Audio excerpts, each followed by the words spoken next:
Welcome into WHAS11 News at noon, Kentuckiana. Thanks for joining us here on your Friday as we still are watching rain. And let's get it over to meteorologist Evan Stewart. Evan, this rain is something that we saw yesterday.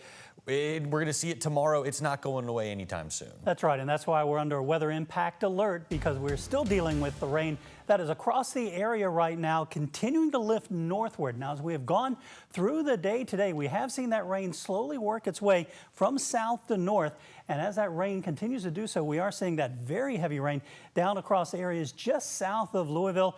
We have that warm front that is lifting through right now and is pretty much located right along the western Kentucky Bluegrass Parkway. You can see it right through here, and it will continue to lift north as we go through the day and into the afternoon. Now, as we take a look at where the flash flood warnings are, we have a brand new one that was just issued here just south of Louisville, and you can see it is pretty much lined up along the western Kentucky Bluegrass Parkway, and that's because that heavy rain is working its way northward and will continue to do so as we go here through the afternoon. Now, we still have the threat of severe weather in some of our northern areas just here off towards the northwest of the metro. So you can see as we get back here over towards Jasper and Bedford, we do have that level 3 risk. So as that warm front lifts northward and we get that warm air moving in, we'll start to see that threat for some of the stronger thunderstorms off towards the north. Now, the past couple of days, it's mostly been from the metro south, now to be off towards the north. And you can see where the rain is falling right now. Some of the heaviest of the rain extends here just south of Bardstown, down towards Springfield and off towards the west over towards Elizabethtown, and also here just south of Hardinsburg and down towards Patesville. That, again, will continue to lift off towards the north. Now, we want to take a look at some of those river levels because we are looking at some moderate flooding expected along the Ohio River at McAlpine Lower and moderate flooding as you get towards McAlpine Upper. So there is some issues with that flooding that will come up during the day on a Monday. And then we do have the potential for some major flooding along the Rolling Fork River as well. That will be on Sunday evening. So we're continuing to watch these river levels. I'll have more on some other rivers across the area. And of course, our forecast coming up in just a few minutes. Thank you very much, Evan. Now to some breaking news. What we're showing you right now is a crash involving a semi. All lanes are now blocked. This is on I-71 North Ramp to 264 in western Jefferson County. Now, we're told that this is a 2-vehicle accident. We don't know of any injuries at this point, but Trimark officials estimate about 6 hours before this scene is cleaned up. So please, if you're driving in that area, try to avoid that stretch of roadway. Now to some tragic news out of Frankfort today. A school-aged boy has died after police say that he was swept away in floodwaters on the way to the bus stop. He was reported missing around 6:30 this morning in the Hickory Hills area. Police say within minutes, multiple agencies were conducting a search and rescue operation, including volunteers. Sadly, his body was recovered at 8:30 this morning. The Franklin County School Superintendent confirms that he was a member of the district. He says they do have support staff at the school today for students and staff. The police chief said he plans to release more information a little bit later on today. And if you are driving along I-265 near Fairdale, you're going to want to watch out for this as well. We've heard of traffic slowing down while crews are looking to clear a mudslide that happened overnight. Now, debris fell in that slide onto the shoulder of I-265. You can see that right there. And earlier this morning, we know that morning crews were able to use a bulldozer to try to push some of that debris off onto the side of the road. So if you're driving in that area, we want to advise you to use some caution as well.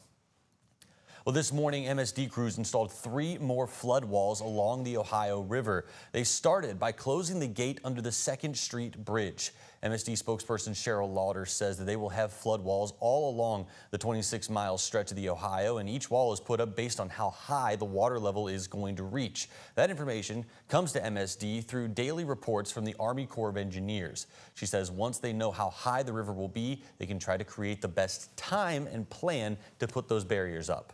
It's a perfect kind of timing thing where you don't want to, disrupt traffic and businesses if you don't have to, but when you need to get it in place. The crews are also putting up flood walls today at Bingham in downtown and over in South Louisville as well. And we know that across the state, Governor Andy Beshear is saying that flooding is a top concern, especially when it comes to western and central Kentucky. He said that thankfully nobody was killed in Wednesday night storms, but as we get more rain in the coming days, Kentuckians need to be vigilant when it comes to their safety. So everybody needs to be really, really cognizant of flooding. If we got through one of the worst forecasts for tornadoes we've seen in a while, this is one of the worst for flooding. We just want to make sure we keep everybody safe. Bashir also reminded everyone to not drive through flooded waters or go searching for damage. It is dangerous to do so, and it can cause traffic backups that hinder emergency responders. We're getting a better look at storm damage in southern Indiana today. Over in Green Valley Road in New Albany, 2 power lines toppled or snapped over during the Wednesday night storms. Across town, a large tree fell on top of some roofs as well. The granddaughter of the resident there said the homeowners went to their basement when the storm started, and 5 minutes later, they heard the loud crack. Yeah, it is on the power lines back there. They were sparking and popping this morning. Some firefighters came out, they put some tape up, and there wasn't much they could do until the power company comes. About 40 minutes north in South Boston, strong winds flipped over several headstones at a local cemetery. For now, the National Weather Service says that it won't have any more crews on the ground in southern Indiana to survey damage for at least a few days because of the continued severe weather and staffing shortages at the agency. And that also applies to Jeffersontown, one of the hardest hit areas during Wednesday night storms. Some pretty stunning video here from our Sky 11 drone showing you the roof ripped off of the His Kids Academy off of Plantside Drive. Now, this is on top of devastating damage to several homes in this neighborhood as just a few miles away. WHAS 11's Isaiah Kim Martinez and photojournalist Emma Gefter spoke to some people who were impacted. This actually fell in early this morning while we were here working. Damaging overnight winds wreaking havoc on this Middletown home. Walk over the door that was blown off the frame. Debbie Collini, whose daughter, son-in-law, and grandkids thankfully weren't home when storms hit. She showed us the piles of debris upstairs from the caved-in roof. And that came down while we were here last night. She pointed to the waterlogged ceilings. This ceiling's going to be dropping. It's already starting to crack. This door was from a child's bedroom. He's 5 years old, lives in this room. The door basically pushed off, and the inside is gut-wrenching. This is where he would have slept had he been home. If he'd been sleeping in his bed, who knows what could have happened?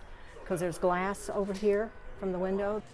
Nails, glass, it looks like a plane went down. I picked up a goalpost, damaged lights. Emergency crews surveying the damage to dozens of homes in this neighborhood just off I-64 and the Gene Snyder. To nobody hurt, that's the, thank goodness. Jason Savada woken up in the dead of night to his home office and bathroom windows shattered. I'm trying to get me dog, and this tornado's hitting, and then glass is coming in, and then it was just over. And then it's like, what happened? A few miles down, our Sky 11 drone showing destroyed commercial buildings in Jeffersontown. Businesses like daycares and education centers gutted. Meanwhile, Mayor Craig Greenberg was asked about the National Weather Service's shortage of staff this week and how it relates to cuts at the federal level. We're hopeful that regardless of any cuts that have been made, that the resources are available in terms of people and dollars to help us right here in Louisville, Kentucky. Isaiah Kim Martinez, WHAS 11 on your side. Now, if you have tree limbs or debris from any of these storms, you'll have at least a few days before you can drop it all off for free. Public Works says that it won't be opening up some of these collection sites until Monday. Typically, these spots will open the day after a big storm, but they're going to be delayed due to the ongoing weather situation we're dealing with. In addition, the pop-up recycling drop-offs originally planned for tomorrow at U of L's Shelby campus have been canceled. And there are several more days of concerning weather ahead of us, so you're going to want to be weather aware. You can do that by downloading the WHAS 11 News app. That's where we're going to be sending you all of these different updates for alerts on flooding and as parts of Kentuckiana become impacted as this weather continues to hit us.